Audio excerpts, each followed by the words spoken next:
Thank you, Mr. Chairman. It's late. It's almost 10 o'clock. I don't know. I think we've been at this for about 10 hours, and it's been a long day. We had a 22-vote series. Not complaining, just explaining why we're all a little bit haggard. But I tell you what, it's the issue that's really got us worn out.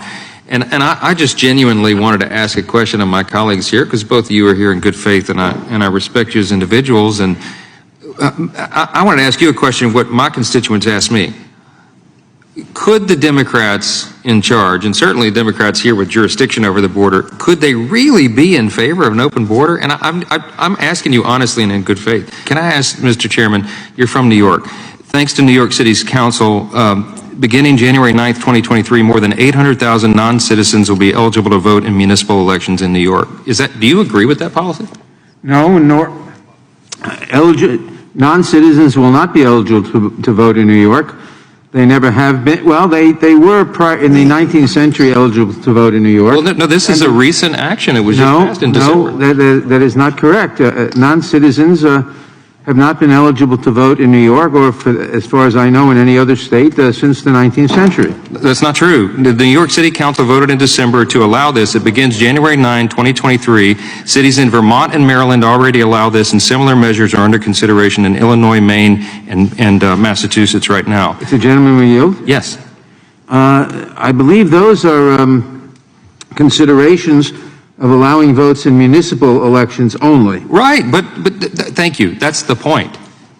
Everybody wants to know at home, why would they allow this? Guys, they're allowing it because they're going to turn them into voters.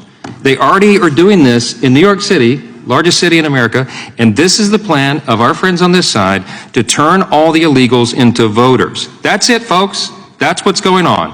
That's the game. That's why the border's open. That's why they've dropped it. Look, I respect Ms. Loughran and all her work in this arena. Yes, I'll yield, Mr. Chairman. I'd love to hear what you have to say about this. As a New Yorker, I would love to think that New York is the entire country, but it is not.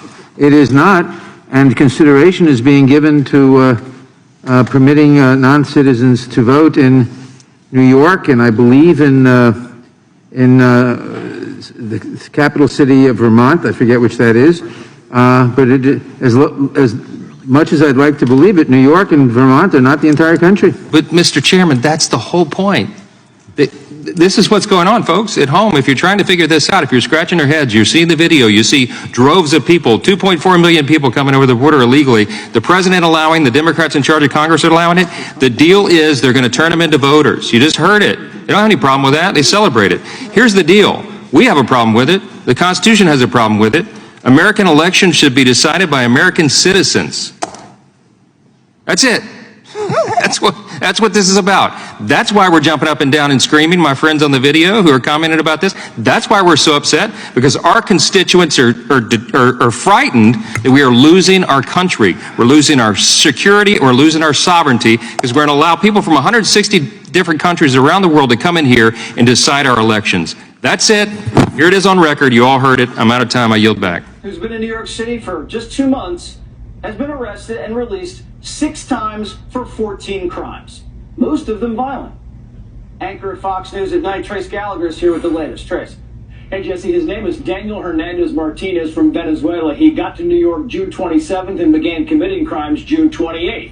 First, he hit a Brooklyn Costco, taking everything from snacks to sneakers to toiletries. He was arrested and released. A few days later, he hit a drugstore. A day after that, another drugstore. Only this time, police say he pulled a knife on an undercover cop. He was arrested, charged with menacing, and released. Then Martinez used a bicycle tire to attack an independent journalist. A journalist who apparently is not a very good judge of character. Watch.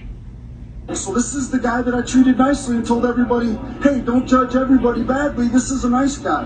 The other guy told him to attack me, so he attacked me for another Venezuelan for no reason. I treated him nicely. And the legal system also treated him nicely, because he was released again and again. A few days later, he's accused of viciously attacking a woman in Manhattan, grabbing her by the hair and dragging her across the floor. He got hit with assault and weapons charges, but was given supervised release, and apparently not a very good supervisor, because 3 days later, he threatened a stranger with a chain, got arrested, got released, got rearrested, and when Martinez requested medical attention, he assaulted a police officer. Now, after 14 crimes, he's being held on $5,000 bail, and he's not the only illegal immigrant committing crimes. Since May, 41 migrants being housed just at New York City's Roosevelt Hotel have been arrested, mostly for domestic violence, all of them released. That's just an atrocious story. I can't even believe it. What do you have on